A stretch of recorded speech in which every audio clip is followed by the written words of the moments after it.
Bom dia, Sora. Bom dia, meus amores, tudo bom? E a senhora tá bem? Eu tô bem. Oi, Pro. Oi, Sora, bom dia. Bom dia, tudo bem com vocês? Sim. Oi, Sora.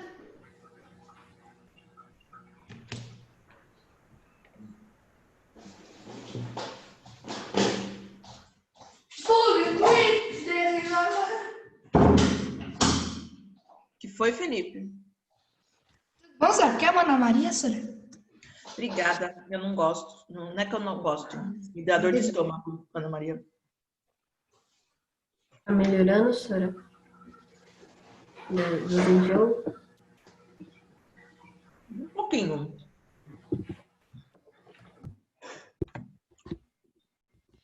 Eu acabei de tomar meu remédio, um remédio ruim. Muito ruim.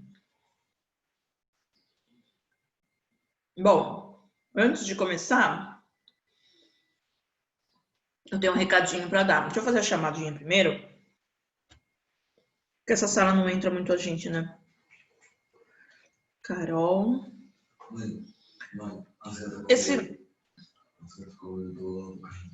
Esse Felipe, qual Felipe é? Ah, tá os dois. Agora que eu vi que estão os dois. Lavínia, Pedro, Yasmin, João e Caio. Qual Caio é?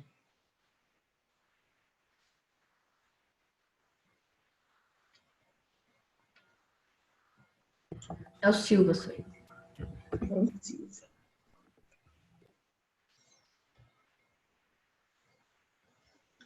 Certinho, acho que. Será que entra mais alguém? Quem que entra normalmente? Essas pessoas. Só a Sara, né? É. A Sara entra daqui a pouco. Bom, deixa eu dar um recadinho.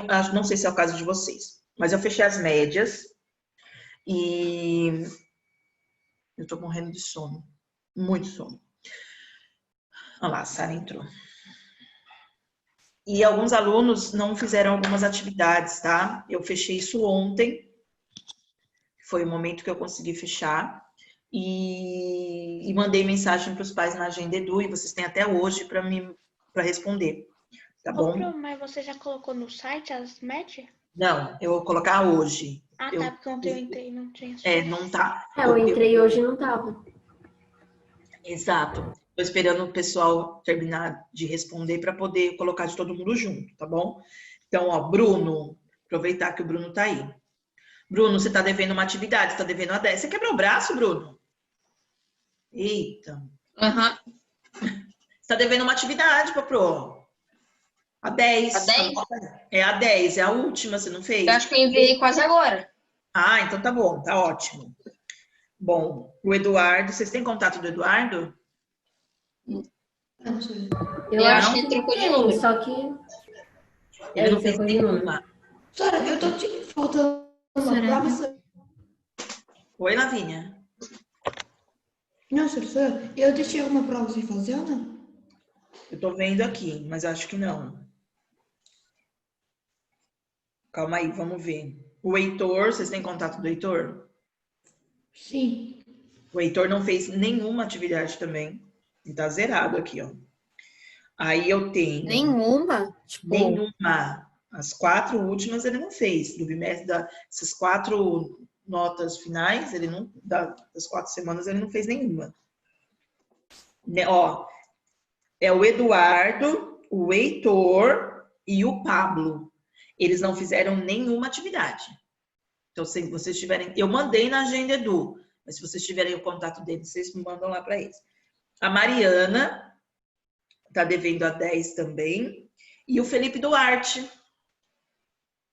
Você também não fez Eu a enviei 10. já também.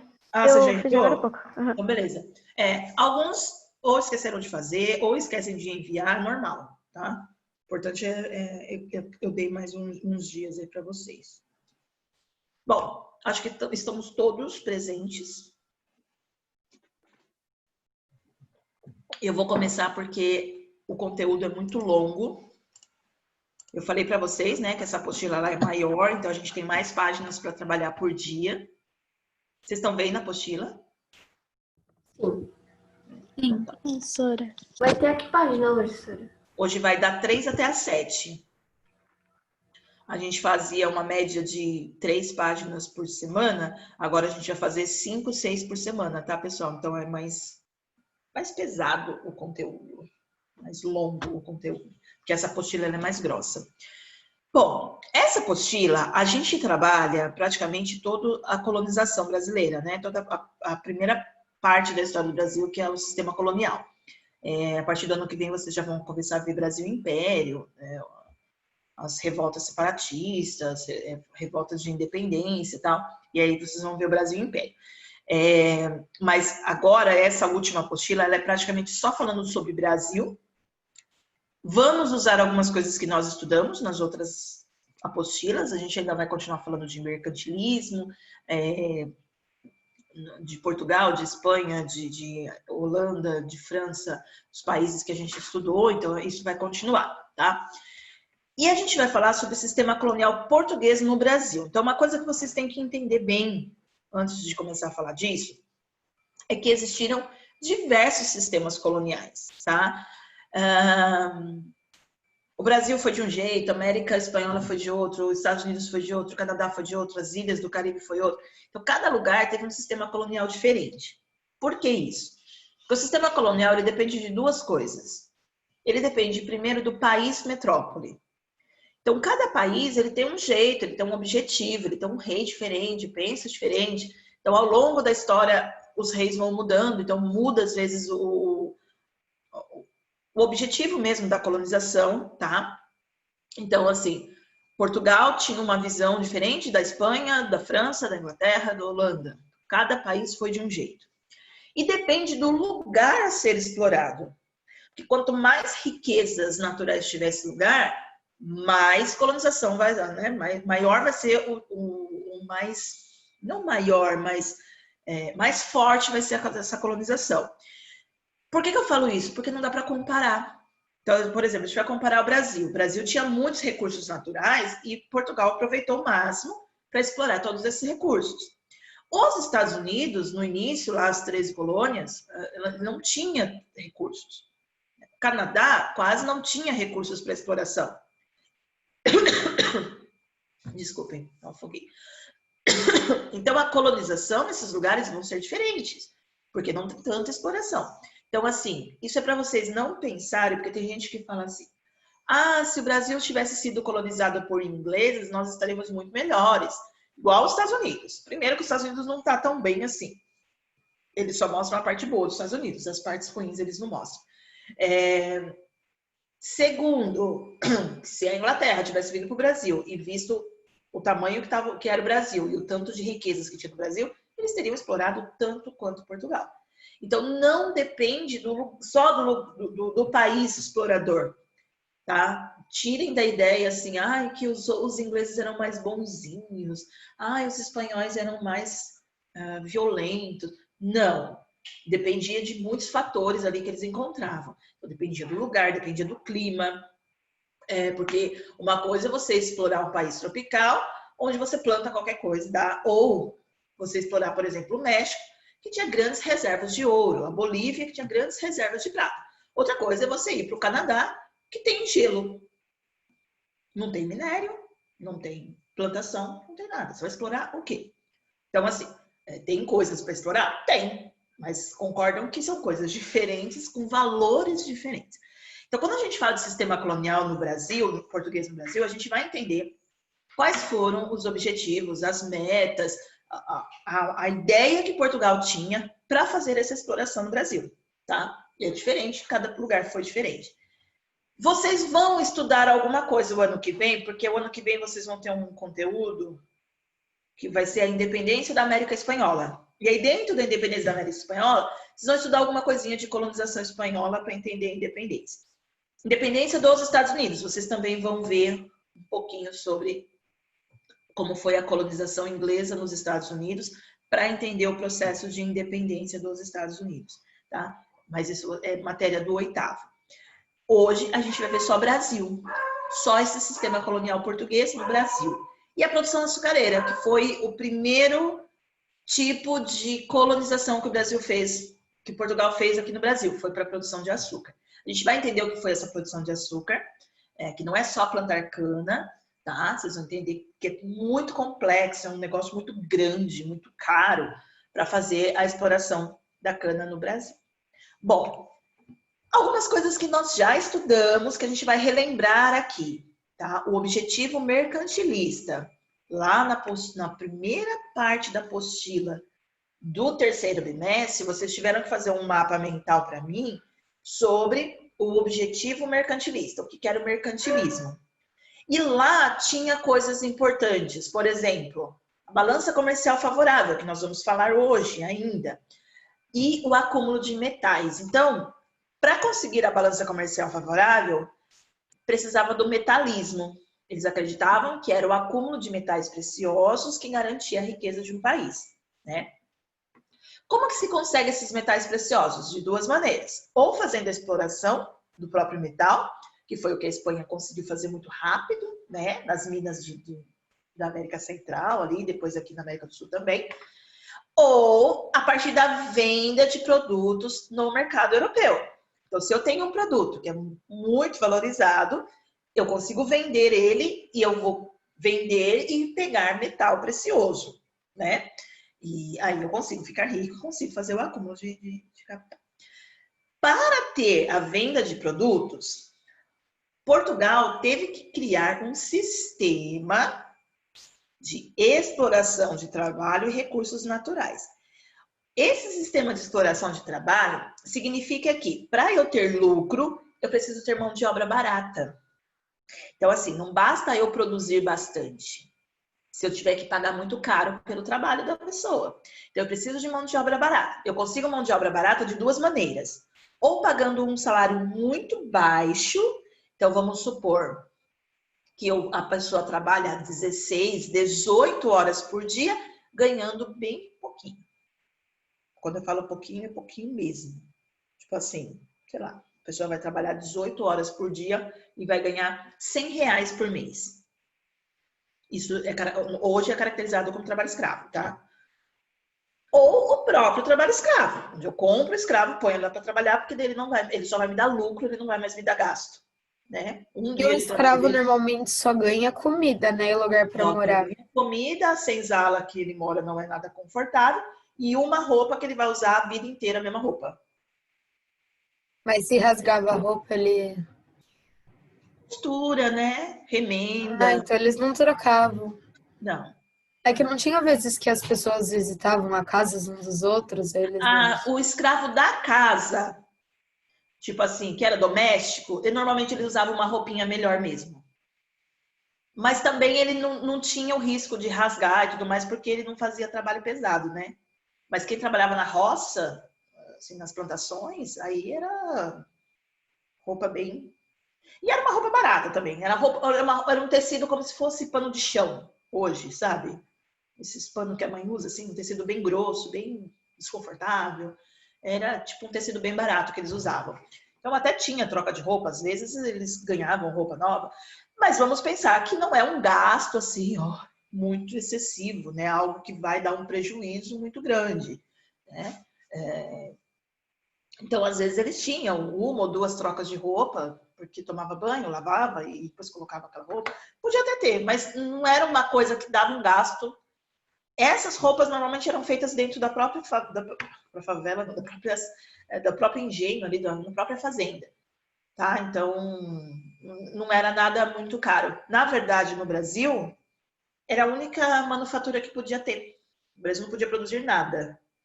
Mas o tecido para fazer roupa de escravos ele podia. Por quê? Porque comprar tecido importado era muito caro.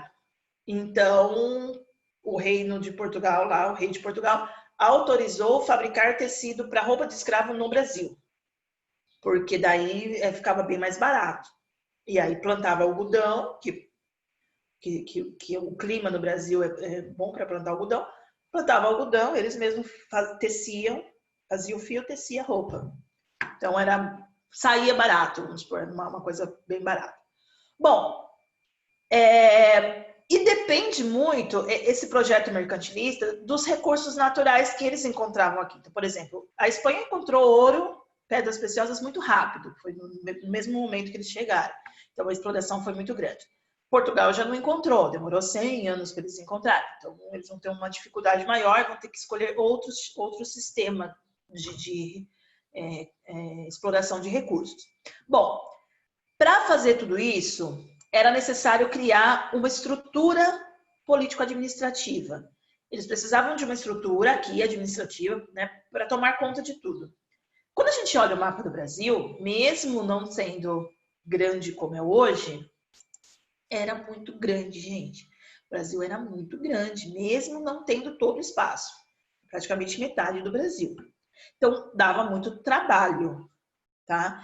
Tinha que pensar nos trabalhadores. Então, num primeiro momento, eles tentaram usar a mão de obra indígena, aí não deu certo, eles passaram para negra africana, e escolher qual produto que ia ser comercializado, né? Que produto que ia ser explorado no Brasil para ser comercializado. Então, não foi uma tarefa fácil. Não foi algo que eles chegaram e falaram, vamos plantar tal coisa, vamos ver se vai dar certo. Não. Como era um projeto extremamente caro, foi muito bem pensado do que ia plantar, o que ia usar, onde ia ser, porque tinha que dar certo. Dar errado era prejuízo, como deu, né? Em 1534, é o ano que realmente começa a colonização no Brasil. Tá? Vocês vão ver nas próximas páginas o que acontece entre 1500 e 1534.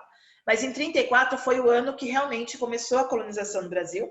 Portugal decidiu colonizar realmente, de mandar pessoas para morar e tomar conta da terra. E o sistema adotado foi o de capitanias hereditárias, que para o governo português era muito mais barato fazer as capitanias hereditárias. Tá? O nome capitania é o nome da terra. Então, cada terra dessa era uma capitania.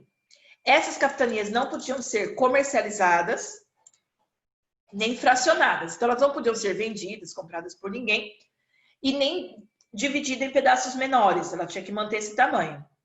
E passava de pai para filho. Por isso que elas são hereditárias, porque era um negócio de família. Então, a pessoa que ganhasse essa terra, ela ia ficar para sempre na família com esse pedaço de terra. Tá? Só tem um problema. Portugal não tinha dinheiro para fazer uma colonização. Como eu falei, era uma coisa muito cara. A gente tem que pensar em tudo. Por exemplo, o Brasil era um mato só, floresta, um lugar inóspito, né? Um lugar perigoso, com um monte de índios diferentes. Então, assim, uns eram amigos, outros não eram amigos. Muitos perigos, né? Rios muito grandes, muitos animais peçonhentos, doenças tropicais que eles não conheciam. Então, assim, não era um lugar que todo mundo queria vir. Essa era a verdade, né? E era muito caro, era muito longe, né? De Portugal para vir para o Brasil. Então, quem vinha era para ficar. Eles podiam até pensar em voltar para Portugal, mas eles sabiam que as chances de voltar para Portugal eram muito pequenas, tá? E aí, essas capitanias hereditárias, ela devia ser organizada por um particular. Então, não era do governo. Era uma doação de terras. O governo dava a terra e a pessoa tinha que fazer a terra funcionar. Eles tinham, não dá tempo da gente falar disso agora, mas eles tinham assim, uma lista de coisas que eles tinham que fazer e coisas que eles não podiam fazer na terra. Por exemplo, eles não podiam vender, não podiam desmembrar, tá? Não podiam invadir a terra do outro, eles tinham algumas coisas que eles não podiam fazer. Entre as coisas que eles tinham que fazer, era proteger o território de ameaças internas ou externas. Então, por exemplo, proteger dos índios, proteger dos franceses que, sei lá, iam invadir a terra lá. Então, eles tinham que proteger essa terra. E eles precisavam fazer com que a terra desse lucro, eles precisavam produzir alguma coisa que a terra desse lucro para Portugal. Porque eles iam mandar uma parte para Portugal. Então, assim, a propriedade passa a ser particular, ela é hereditária, vai ficar na família, mas eles devem impostos para Portugal. Como que Portugal ia lucrar com isso? Indo lá e pegando uma parte da produção, uma parte dos impostos que eles tinham que pagar. O problema é que as capitanias eram grandes, tá vendo? Imagina você fazer para você fazer uma proteção da terra dessa, precisa de muitos homens, muito dinheiro. E esses capitães que pegaram essas capitanias, eles não tinham todas essas condições. Talvez eles ficassem assim, nossa, que legal, vou ganhar uma terra, né, onde eu posso ter muitas riquezas, eu posso ficar rico, mas e quando eles chegaram aqui, a realidade foi outra. Teve capitania, por exemplo, que os caras chegaram e os índios atacaram e matou todo mundo. Tipo, nem teve, né? Nossa senhora, que maldade. Grand Hotel eu nunca vi. Muito bom, Sora. Conta toda essa história que você tá falando. Ah, É é? uma das melhores séries que eu já vi na minha vida. Legal. Mas tem no Netflix? Tem, pro. É 90% das pessoas gostaram. Muito bem. Eu tô agora viciada em série, porque eu não tenho o que fazer e fico vendo série. Eu até perguntei se você teria tempo, mas eu acho que seria legal você ver essa série. É que assim, não é que eu não tenho o que fazer, é que eu não consigo ficar muito tempo sentada, porque eu fico enjoada. Então, por exemplo, a hora que acabar a aula, eu tenho que deitar. E aí eu trabalho deitada. Eu fico com o computador na cama e fico trabalhando deitada. Porque daí eu não fico com enjoo. E aí, Essa série deve ser gosto muito de ruim. série. Oi? A cada momento você tem que mudar de posição, deve ser muito ruim. É muito ruim. É muito ruim. Mas é a única posição que eu tenho menos enjoo. Nossa, Sora, tem mas enjoo você em ler fica- no carro, jogar, qualquer coisa no Ah. carro meio que fica enjoado. Não, no carro eu tomo remédio e durmo. Nossa. Eu vou pra Jundiaí e eu durmo. Eu já Nossa. dormia antes, agora então eu não mais. Ô, senhora, mas você não fica enjoada quando deita também? Quando fica muito tempo deitada? Não, não fico. Só sentada? Só sentada em pé. Em pé eu fico também, passo mal. Em pé eu tenho tontura, tenho umas fraquezas. Assim. Mas sentada, eu acho que aperta muito a minha barriga. Minha barriga ela já tá começando a ficar grandinha. Ó. E aí aperta aqui, ó, porque eu fico na posição assim, aí parece que o estômago fica Comprimido. comprimido. Exatamente, É, isso que ele eu já, sinto. ele já comprime por causa de um bebê, né? Imagina quando Exato. fica assim. É, vocês sabiam Uma que os loucura. órgãos, porque o útero está crescendo, os órgãos Sim. eles Vai mudam tudo diminuindo. de lugar. Ó, Então, estranho. tudo está sendo comprimido, intestino, bexiga. Então, assim, eu tenho muita vontade de fazer xixi, às vezes eu tenho que sair correndo para fazer xixi, porque a bexiga tá apertando. E o estômago também, né? Porque tá crescendo a barriga e o estômago. Então, eu acho que sentada, a posição que eu fico, aperta, sabe? Aí dá um mal-estar. Aí, quando eu deito, principalmente se eu deito de lado, aí parece que o corpo dá uma relaxada, assim. É muito estranho, né? É muito estranho, é muito estranho. Muito complexo. O bebê que escolhe que posição quer que você fique. Eu também acho. Eu acho que é o bebê que escolhe o que isso ele mesmo. acha melhor. Ó, a minha irmã nasceu do jeito que eu nasci. Foi de outro parto, só que do jeito que eu nasci, ela nasceu junto também. Do Tranquilo. jeito. Não, com problema Não na foi. perna. Não foi tranquilo. É, na verdade eu nasci com problema na perna e no braço. Ela só nasceu em uma perna. Que dó. Mas deu jeito, resolveu. Deu jeito. Então tá bom. Se eu der um jeito, ela também, né? Eu vi um post daquela Virgínia, não sei o que lá, que tá grávida, acho que ela é influencer. Ah, Fonseca, sei. Isso, eu não conheço. E ela tá grávida de 2 meses, eu tô indo pro 3º mês. E ela falou que ela tava se sentindo muito cansada, enjoo, que ela não tem ânimo, que ela só quer dormir e tal. E ela E é aí nova, Sora. ela é nova, ela é super nova. E aí ela falou assim, as pessoas têm que parar, e eu concordo com ela. As pessoas têm que parar de achar que é tudo lindo, maravilhoso. Porque tem mulheres que ficam postando foto, ai, que é tudo lindo, ai, é maravilhoso. Não é, gente. Verdade. É sofrido. Quem tem mãe, que tem bebê, sabe que a mãe sofre, que tem dor, que cansa, que incha. Sora, você desmaia? Não cheguei a desmaiar, mas eu Gente, que sinto Não vai desmaia. acontecer também. Eu sinto fraqueza. Parece que eu como e não. Parece que você gasta energia Isso é sem tudo, fazer né, exercício, nada. Exatamente. Eu gasto energia, assim, por exemplo, eu tô dando uma aula. Aí eu quero descansar porque parece que eu gastei uma energia assim que eu corri uma maratona. Exatamente. Você puxa isso. tudo, né, Sora? O bebê puxa Sora, tudo. Eu isso acho aí que é todo dia aqui em casa. Comer assim. Eu falo assim, deixa eu descansar. Eu falo que parece que tudo que eu como tá indo pro bebê, não fica nada pra mim. Então, Faz o cordão umbilical, né? Ah, é Tudo difícil, que né, vai pra Sora? ele. Tá tudo indo para ele tá crescendo já. Aliás, hoje ele mudou, ele tava de um tamanho de um figo. Aí agora... Qual Deixa é o eu tamanho ver. de um figo? Oi? Pequeno. Qual é o tamanho de um figo? Acho que é mais ou menos assim, ó. Nossa. Já? Agora ele é do tamanho de um limão, não sei, para mim não tem diferença. Um pouquinho só mais Pra mim, sabe comprido, que isso era uma Sora. maçã. Eu acho que um figo é menor. Eu acho que o figo é menor que Pode o ser. Pode Pra mim, o ser. limão era menor. Eu Eu também. também acho que um limão é Eu menor, também mas achava. enfim.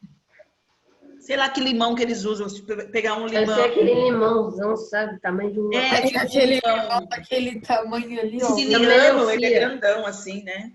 Mas agora o bebê é um limão. Vamos voltar para a aula? Vocês estão batendo muito papo e eu tenho muita coisa. Nós não, Sora, só nós três. Só, Bater só papo, Pedro, professora, a gente só nós quer três entender aqui, ó. como Mais você ninguém. sobrevive com essa Pedro, situação. Pequini e eu, batendo papo de bebê. Continuando. Bom, como eles tiveram muita dificuldade, na verdade são 15 capitanias, e das 15, só a de Pernambuco e a de São Vicente deu certo. Tá? Por quê? Porque os dois fizeram plantação de cana. Os outros que tentaram outras coisas, eles tiveram muitas dificuldades com indígenas, com outros países que vieram, França, Inglaterra, tal, que tentaram vir para cá também. Enfim, tiveram muitas dificuldades e não deu certo. O que o governo português fez, então? Em 1549, pode ver que durou um pouco mais de... Foram 15 anos, ó. 15 anos só de capitanias hereditárias, eles perceberam que não ia dar certo. Criaram, então, o que a gente chama de governo geral, tá? A gente teve 3 governos gerais, Duarte da Costa, Mendes Sá e Tomé de Souza.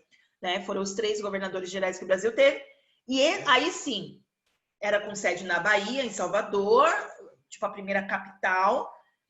E a função do governo geral era apoiar todos os colonizadores. Então, quem queria vir para o Brasil para fazer colonização, eles iam ter um apoio ali do governo, com uma pessoa ali para administrar tudo. E aí começou a dar certo essas capitanias hereditárias, na verdade, o governo geral. Aí a colonização começou a dar certo. Bom, quando eles vieram, a ideia era ocupar o máximo possível do território, porque para fazer a exploração você precisa que o território todo esteja funcionando. Não adiantava vir e falar assim, eu vou morar uma aldeia, agricultura de subsistência. Não. Tinha que ocupar todo o território com atividades que atendessem o mercado externo. Então, não dava para plantar qualquer coisa ou produzir qualquer coisa. E aí, no Brasil, foi produção de açúcar e mineração. Vocês vão perceber que quando a produção de açúcar cai, começa a mineração. O Brasil nunca deixou de ter uma grande produção e de dar muito lucro para Portugal. A todo momento vai encontrar alguma coisa. Essa mineração, a gente vai ver nas próximas aulas, sim, a gente vai precisar de alguns agentes importantes na nossa sociedade, jesuítas, tropeiros e bandeirantes. Porque eles que vão para o interior, né? Porque a primeira colonização no Brasil vai ser praticamente só no litoral. Nós também temos o contato com esses indígenas. Esse mapa a gente já trabalhou em outra apostila. Então, aqui são mais ou menos a localização de algumas etnias indígenas em 1500. A gente não tem como saber exatamente onde ficava todo mundo. Mas a gente tem aqui, ó, mais ou menos como que era essa distribuição indígena no século XVI. Que a gente já estudou, a gente já viu esses índios aqui. Uruaque, Caribe, Cariri, Charrua, Pano, Tupi, Tucano, outros grupos, né, que a gente tem que não são desses grupos. E aqui são os grupos hoje, né, as reservas indígenas, as terras indígenas hoje. As bolinhas azuis aqui são áreas com menos de 500 hectares e as vermelhinhas são acima de 500 hectares, são as maiores, as mais famosas. Aqui os índios aparecem às vezes na televisão, brigando. Oi. Qual é o lugar do Brasil que tem mais indígena? Aqui, ó. Região norte e centro-oeste. Que é a área lá do Pantanal e da Amazônia. Tem um motivo. Eu aposto que hoje a gente tem que fazer até a página 6, eu aposto. Tenho certeza. 7. 7? Normalmente a gente, nas aulas, só faz até onde tem o símbolo de tarefa. Não, hoje a gente vai até às 7. São 5 páginas. Vou explicar Todo por dia? quê. A apostila é enorme. Eu vou explicar por quê aqui. Ela tem, acho que, 10 ou 15 páginas a mais que a outra. Por isso que deu mais páginas por dia. Quando ocorreu a colonização, ela foi essencialmente aqui, ó, no litoral. Tá? Eles conseguiam entrar aqui na Amazônia pelo rio Amazonas, aqui, porque o rio desemboca aqui. Então, eles entravam por aqui e aí eles tinham acesso ao Amazonas. Mas essa região aqui, ó, totalmente distante, inóspita, aqui a região do Acre, essa região muito longe para eles. Era uma coisa muito... Sora, Oi. até as capitanias que eles fizeram, né? Eles fizeram no litoral, né, mesmo? Exatamente. Para deixar Pelo mais tratado, fácil o acesso, né? Na verdade, assim, pelo Tratado de Tordesilhas, essa parte aqui era da Espanha, né? Então, só essa parte que era de Portugal. Por isso que eles vão ficar mais no litoral mesmo. Tá? Então, assim, o interiorzão mesmo demorou um pouquinho para eles explorarem. Uns 100 anos para eles explorarem ali e acharem os lugares, construir coisas. Era tudo muito difícil vir para o Brasil e fazer toda essa exploração. Só que quando eles vão vir para cá, a gente viu que muitos índios vão fugir para o interior, né? Porque eles vão fugir da ocupação. Quando eles... Espera só um pouquinho, pessoal.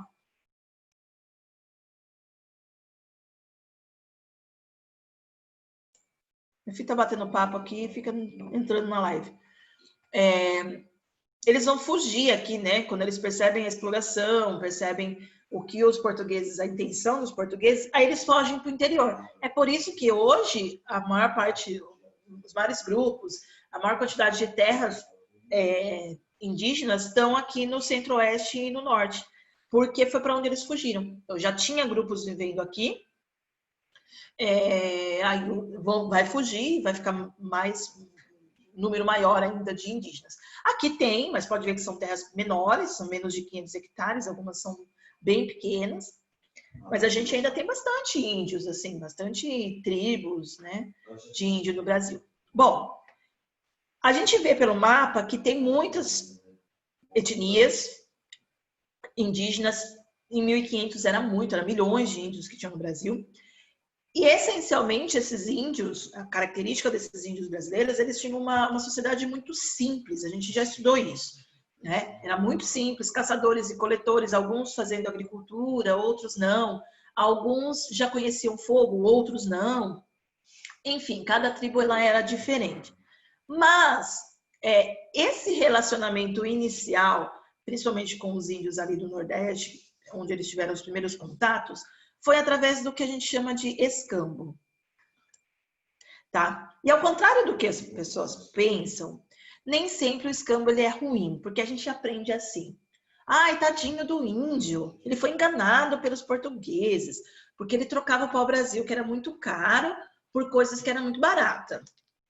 Aí a gente tem que pensar que o escambo não necessariamente ele é uma troca injusta. Por quê? Porque ele depende dos agentes que estão ali. Tá? Então, vamos imaginar que vocês são índios lá em 1500. E aí chegam os portugueses com umas coisas super legais. Tipo, que vocês nunca viram. Lógico que vocês vão querer. Né? É novidade. Algumas coisas até úteis. Por exemplo, se pegar aqui, eles trocavam por faca e canivete, que era metal. Nosso índio não conhecia o metal. Para eles era super legal. Eles vão ter uma arma diferente, mais eficaz do que, por exemplo, uma arma feita de pedra ou de ossos, né, como uma ponta de flecha, alguma coisa assim. Então, para ele, a faca, o canivete, valia mais do que a madeira.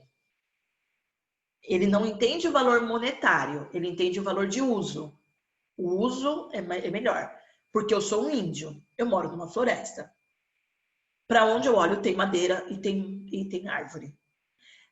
Cortar algumas árvores não faz diferença nenhuma na vida daquele índio.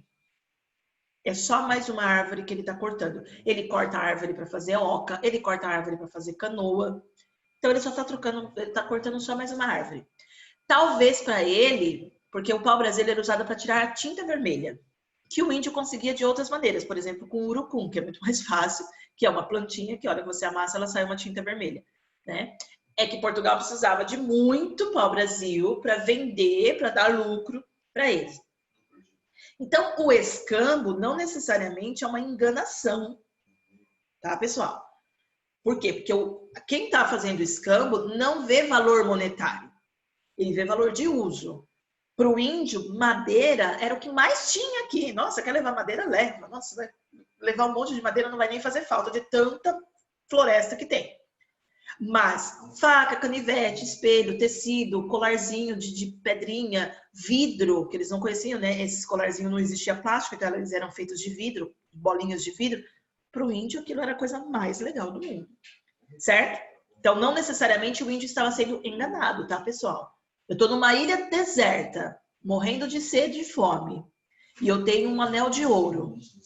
Alguém chega lá e fala assim, você troca o seu anel de ouro por comida e água? É lógico que eu vou trocar. Porque o meu anel de ouro ali naquela ilha não vai fazer diferença nenhuma na minha vida. Mas água e comida vai. Vocês estão vendo que é uma troca injusta? Não é injusta. É o valor de uso. O que eu preciso naquele momento não é um anel de ouro, é água e comida. Certo? Então... Mas um anel de ouro vale mais que comida. Mais do que... Vale bastante. Exatamente. Mas ali, eu tenho como comprar? Não. Ele não vai precisar do anel. Ele não vai precisar do anel. Ele não vai precisar, ele não vai comer o anel, né? Exatamente. Né? Então, às vezes, a gente tem que fazer algumas trocas que são injustas, mas são necessárias. O índio, ele não entendia valor monetário. Para ele, pau-brasil era só mais uma árvore. Ele não entendia... Tem um poeminha, não sei se eu coloquei na atividade de vocês essa semana, mas tem um poeminha, alguma coisinha que fala assim, a fala do índio a gente não entende por que eles vêm aqui e levam tanta coisa para lá, né? O que eles fazem com tudo isso, né? Para que eles levam tudo isso? O índio não entendia o que estava acontecendo realmente. Quer levar, leva, mas para quê? Porque o índio não tem essa coisa do mercantilismo, do comércio, tem que ser lucro. Para o português aquilo era ótimo. Por quê? Porque ele não estava pagando nada pela madeira, ele não estava pagando salário, ele não estava, né, gastando nada, e trocando por produtos que para ele não tinha quase valor nenhum, que ele comprava lá na China super baratinho, certo? Bom, o pau-brasil era extraído e enviado a partir de feitorias. O que eram feitorias? Tinha pessoas já morando no Brasil, então eles montavam, por exemplo, uma casa na praia ali, onde ficavam alguns portugueses morando, e esses portugueses faziam essa troca, tá? Eles recebiam a madeira, davam para os índios coisas, as quinquilharias, e esperavam os navios chegar para embarcar. Mas a gente não pode chamar isso de colonização, né? Porque eles não tinham família, né? Eles só moravam ali para fazer esse entreposto. Muitos pontos de feitoria nem tinha pessoas morando, então, assim, era só um lugar para fazer essa troca entre os produtos. E como a madeira tinha um alto valor, era uma coisa que eles precisavam muito, porque a tinta vermelha era muito caro na época, porque era difícil de conseguir, contribuía, então, para que Portugal tivesse a balança comercial favorável. Ele vendia muito caro um produto que ele praticamente conseguiu de graça, certo? Bom, vamos lá, que a gente ainda tem 2 páginas, eu só tenho... Ô, Sora, as Oi. questões são necessárias fazer? Não precisa não, inclusive eu tinha que mandar... Vou mandar... Minha mãe estuda assim, ela nunca vê as perguntas, ela sempre lê os textos, porque ela fala que as perguntas é tudo interpretação. Tem algumas que são mesmo, tem algumas que são pessoais, aí eu não coloco, tá? Mas algumas eu vou mandar. Deixa eu ver se essas eu... Não, aqui, ó, explicar como que é o escambo. Tá lá a resposta lá em cima, né? Aqui é pessoal, ó. Isso aqui é a definição que vocês têm desse tipo de troca, né? Vocês vão falar com as suas palavras o que é o escambo. Então, é mais ou menos a mesma resposta nas duas. Bom, o Brasil teve um problema. Por quê? Porque nesses 34 anos, em que teve de 1500 a 1534, antes de começar realmente a colonização do Brasil, o Brasil teve uma invasão de vários estrangeiros, que não eram portugueses, né? Franceses e ingleses, principalmente, holandeses também. Por quê? Porque eles não aceitavam o Tratado de Tordesilhas, né? Muitos questionaram por que a terra foi dividida só entre Portugal e Espanha, cadê a nossa parte da terra, tal. Então, eles não aceitavam muito, eles começaram as invasões. Então, inicialmente, aqui a gente teve ingleses e franceses que vieram para cá, e eles faziam comércio com os índios, porque para o índio era tudo branco, tudo era europeu, eu não via diferença entre quem é português, quem é inglês e tal. Os caras chegavam, traziam produtos, trocavam por madeira, ótimo. Para o índio, tranquilo. Ou eles ficavam esperando os navios, eles colocarem toda a madeira no navio, embarcar, e aí no meio lá do oceano, eles faziam a pilhagem, que já é a pirataria, e roubava essas cargas roubava o navio com as cargas de madeira. Então, eram as duas estratégias que eles usavam. Então, ou era fazer a troca de comércio direto com o índio, ou roubando os carregamentos de pau-brasil, tá? Aí, o que eles perceberam? Eles perceberam, tanto portugueses, né, todos esses países, né, todas essas grandes metrópoles, eles perceberam que os próprios índios já tinham inimizade, já eram inimigos. Por quê? Porque eles vinham para cá, mas não tinha exército no Brasil. Era muito caro trazer um monte de homens como um exército para o Brasil. Nem tinha tanta gente assim. Então, eles tiveram que, tipo, montar um exército aqui, usando indígenas. Então, como que eles fizeram isso? Eles perceberam que esses índios, eles já eram inimigos entre eles. Então, por exemplo, ó, os portugueses se aliaram aos tupiniquins, os franceses aos tamoios e tupinambás, os holandeses aos tapuias. Então, eles começaram a se aliar a índios que eram contrários aos outros. E aí, eles davam armas para esses índios, e esses índios começaram a lutar um contra o outro, apoiando portugueses, ou ingleses, ou franceses, e por aí vai. Por exemplo, os tupinambás, eles apoiaram os franceses, e alguns grupos gostavam de franceses, holandeses e ingleses, porque eles eram protestantes. E o fato deles serem protestantes significava que eles não queriam fazer conversão, eles estavam aqui só para ficar ricos. Os portugueses, eles vinham para fazer catequização também. Então, eles queriam ficar ricos e queriam fazer catequização. Então, aqui, ó. A presença de portugueses e padres católicos não era bem vista porque eles estavam empenhados na catequização. E o índio não queria, muitas vezes, ser catequizado, porque ele ia perder a cultura dele, né? Ele ia fazer a aculturação, perda da cultura, ou quando você impõe uma cultura que se diz superior. Então, muitos apoiaram os outros países porque eles eram protestantes e não faziam catequização, eles só vinham para fazer o comércio e ir embora, tá? Você pode subir a tela, por favor? Posso subir a tela aqui. Obrigada. Pode descer, já vi que você tinha que ver? Então, tá bom.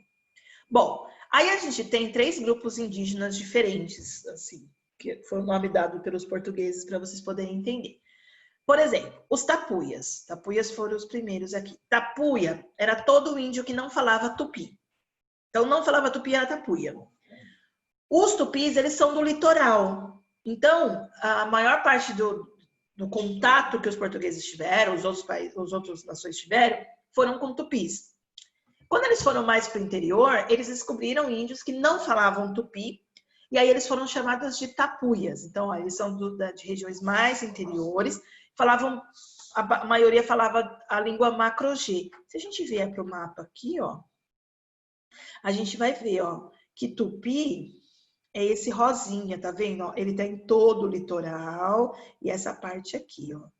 E o G é esse laranja, ele tá aqui, ó, bem no interior. Quando eles começaram a ir para o interior, eles descobriram esse grupo que não falava tupi, que eles deram o nome de tapuia. Em alguns momentos, tapuia é visto como algo pejorativo, sabe? Assim, um índio que não é muito legal, assim, tá? Não acredito, Thaís, sério? Mas eu achava que ele era um índio super legal. Né, Sor? Não, mas Sor, né? o Jefferson, Oi, amiga. ele, quando eu dei a primeira aula que eu falei que era do grupo G, eles, é o G! O Gé!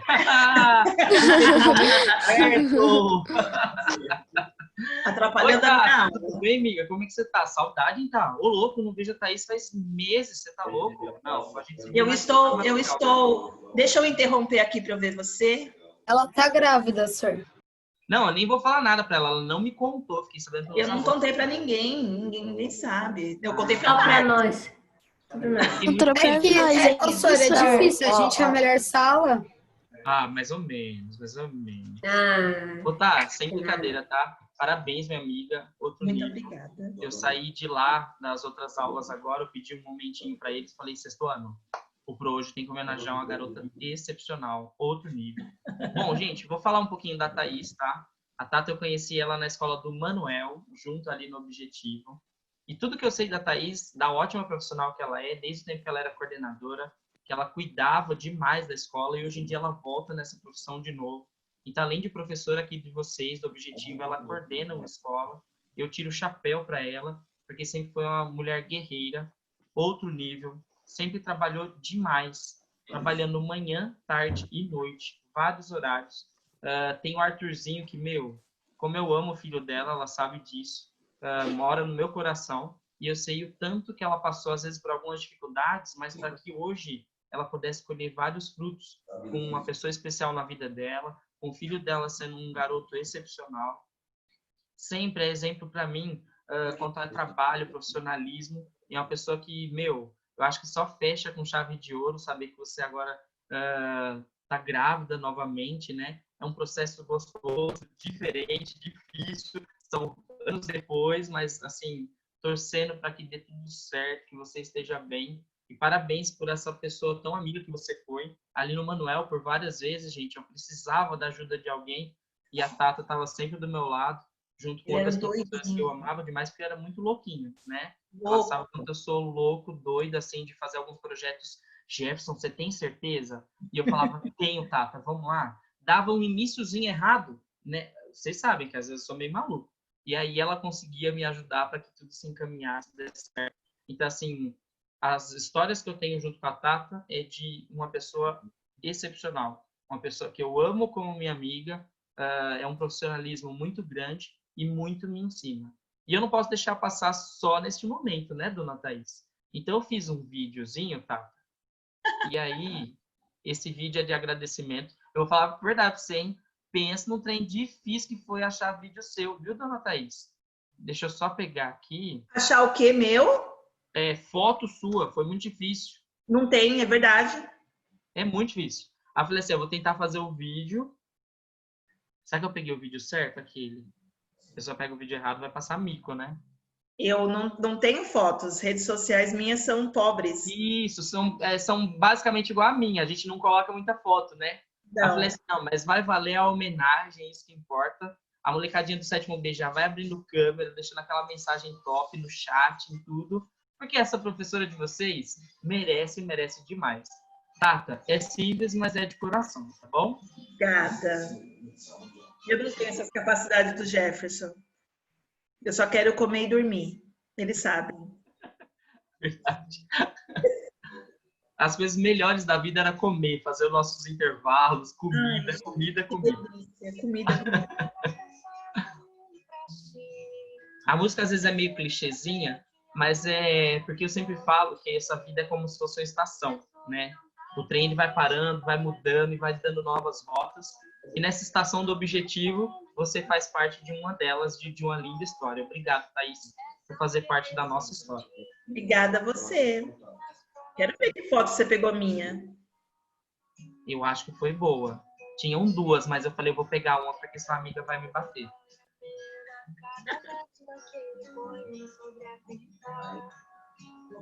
Até fiz uma homenagem pro Arthurzinho, ó, você vai ver. Ô, senhor, eu tinha uma foto, senhor, mó da hora da senhora Thaís. Mentira, que a gente fez trote numa aula. Verdade. Toda fantasiada. Eu tenho. Ai, Estelinha. Parabéns, senhor. Eu tenho Ah, figurinha. ela deixa uma saudade, né, Tata? Meu Deus. Ai, demais, demais. Eu tenho figurinha daquela foto de vocês.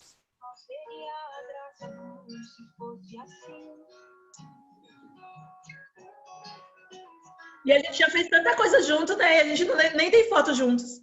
Por isso, Tata, você vê, nem eu nem você gosta de foto. Não. A gente tem essas, né? Olha lá, Tata. Ah, foi boa, né? Escrevi o Arthur, amiga. E quando eu li aquela foto, eu falei, não, gente, eu falei assim, eu tenho que colocar. Depois achei uma sua com o Henrique, eu falei assim, também vou colocar. Mas a do Arthur, nossa, eu não sabia, todo roqueirinho, aquele cabelão. Ele foi uma festa na escola que tinha fantasiado, aí ele falou, mãe, eu quero ir de roqueiro. Ele adora fantasia, né? Top. Ele ama cosplay, essas coisas. Aí eu coloquei esse daí porque esses caras são tudo durão, né, Thaís? Nossa, aí professor. Aí eu falei, vocês não são tão durão assim como a gente imaginava.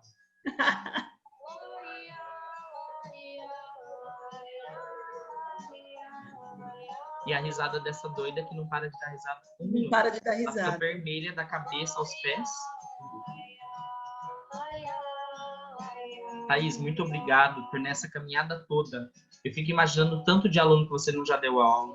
Meu Deus. O tanto de aluno que muitas das vezes estava mal num dia em que você falou uma palavra e você mudou a vida daquele aluno. Eu sei que às vezes o pessoal pode falar assim, nossa, mas é muito forte falar que ele mudou a vida. Mas tem dias em que às vezes eles não estão bem e uma palavra sua como uma psicóloga, uma pessoa que cuida e que conta histórias, faz total diferença. E é muito legal saber que nesse momento a história que a gente está falando é a sua história. Então a gente pode falar do Egito, pode falar da Inglaterra, pode falar do nosso próprio Brasil. Mas hoje a gente tem um momento e um capítulo especial para contar a história da Thaís, aquela professora que conta tantas histórias para nós, mas que faz total diferença na nossa vida. Molecada, mostra esse papel aí, vai, que ela merece, né? Tá louco? Olha lá. Então você merece todo o carinho do mundo, tá? Não sou profissional, mas eu gostei. Então que você se sinta abraçada pela turma, né? Por nós, professores. É tudo muito simples, miga. Eu tentei fazer ontem a homenagem, mas eu tava com os dentes inflamados, infeccionados. E as duas turminhas que era para fazer com você, a gente acabou não conseguindo. Mas essa turma também te ama demais. E obrigado por você ser essa professora tão da hora, tá? Você faz total diferença para nós, tá? Obrigada, viu, Sora? Obrigada, meus amores. Vocês são uns fofos, umas fofuras. Obrigada, Sora. Deus te abençoe, Sora. Amém.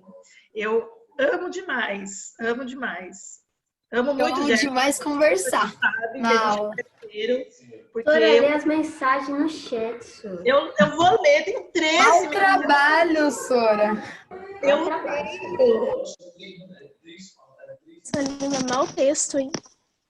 Eu não terminei a aula ainda, tenho que terminar a aula. Nossa, Essa é a sala que eu mais converso. Eu só dou glória a Deus. Heitor, fica quieto. Ele tá jogando um jogo. É a sala que eu mais converso. Tipo assim, agora vai entrar o sétimo. Porque você nos ama, Sora. Essa é a única sala que a gente bate papo. Eu sempre tô atrasada com eles. E a gente bate fica papo. batendo papo, Sora. A gente fala de comida. Aqui De gravidez, de tudo, Sora. E eu amo tanto. Jefferson falou. Agora é pouco, a Sora tá falando que a gente falou. Eu tenho do limão. 18 anos. Eu tenho 18 anos de magistério. Em janeiro eu faço 19 anos. Eu comecei muito novinha. E eu tenho muito aluno. Eu já dei aula nas 5 escolas públicas de Itupeva e 3 escolas particulares aqui de Itupeva. Então, eu tenho muito aluno, gente. Eu saio na rua, tem uns que eu nem lembro. Aí tem uns que eu olho que eu falo assim, nossa, acho que eu dei aula para você lá no Anchieta. O último ano que eu dei aula no Anchieta foi 2006. Eu estava grávida do meu filho. 2006. Aí eu olho e falo, gente, faz muito tempo, porque meu filho já tem 13 anos. E é muito aluno. Eu dei aula para EJA. Eu dei aula para telesala. Vocês nem sabem o que é telesala. Então, eu encontro um aluno hoje que fala assim, você me incentivou a ir para a faculdade, porque o cara já tinha 40 anos, foi fazer telesala e eu falava para eles, não, vocês têm que estudar, vai. Aí muitos falavam assim, é que eu quero entrar na prefeitura, quero prestar concurso. Eu vai, estuda, você vai conseguir. Estuda isso. Eu passava para eles lista assim, estuda isso. E aí hoje eu vejo o cara trabalhando na prefeitura e eles olham para mim e eles falam, ela foi minha professora, muito orgulho, muito. É top, né? Sora, quantos anos você tem? Eu tenho 37. Eu comecei Ela a dar começou muito nova, né, tá? Eu fui para a faculdade com 17 anos. Então, eu me formei com 19, já dando aula. Então, eu comecei muito nova. Eu tinha 19 anos, eu dava aula para aluno de terceiro ano de ensino médio que tinha 20. Era mais velho que eu. Eu tinha aluno Nossa! de telesala de 50 anos. Eu dei aula para aluno de EJA de 70 anos. Então, assim, Esse aluno seu que já deve estar idoso. muito, muito. Então, assim, eu já passei por muita coisa. Então, quando o Jefferson falou que é muita história, muito aluno, e eu tenho muito orgulho, muito, muito, muito. Eu não trocaria isso por nada no mundo, nenhuma outra profissão. Eu nunca quis fazer outra coisa, porque eu amo o que eu faço, certo? Ai, Agora que nos top, dedos, Sora. gente. nos Ô, dedos. Sora, Eu acho. você não podia Da hora. sair, Sora. É, Sora, eu não queria. Você poderia dar aula pra nós. Agora, Não é que eu não gosto da eu sua não história. terminei o conteúdo, eu não tô compreendendo. Não Culpa do faltem a Jefferson. próxima aula de história, por favor. Não A fala. semana que vem. Ó, ficou faltando um pedacinho. Se vocês tiverem dúvida, vocês mandam na Agenda Edu, tá bom? Manda, com certeza. Ô, Tata, sinta-se abraçado por todos nós. Nós te amamos muito, viu, minha amiga? Deus Abraço. Deixa eu ver se vocês conseguem Abraço, ver. Burtão. Deixa eu ver se vocês conseguem ver. Oh. Oh, Ai, que que bonitinho. bonitinho. Já tá começando a criar forma. Que top. Da hora. A Parabéns, semana que amiga. vem eu já conto pra vocês o que é. Aê! Tá bom? Bolão, Que é hein? pra Vai ser ser menino. hoje. Tamo junto, Sora. Tata. Fica com Deus, tá? Amo muito Ô, você. Sora, amiga. sem festar revelação, né? Não vai ter festa revelação, porque eu não tenho paciência pra essas coisas. Eu tenho que Não saber. tem. Ah, esse Verdade, negócio. verdade. Tamo Ai, junto. mano, o que você tá Obrigado, amiga. fazendo? Gente, beijo no coração que eu tenho que entrar no outro sexto ano agora, Eu tá? também, eu tenho que sair. Tchau. Tchau, Tata. Valeu. Tamo junto. Tchau. Tchau, Sora. Tchau, Sora. Tchau, Sor.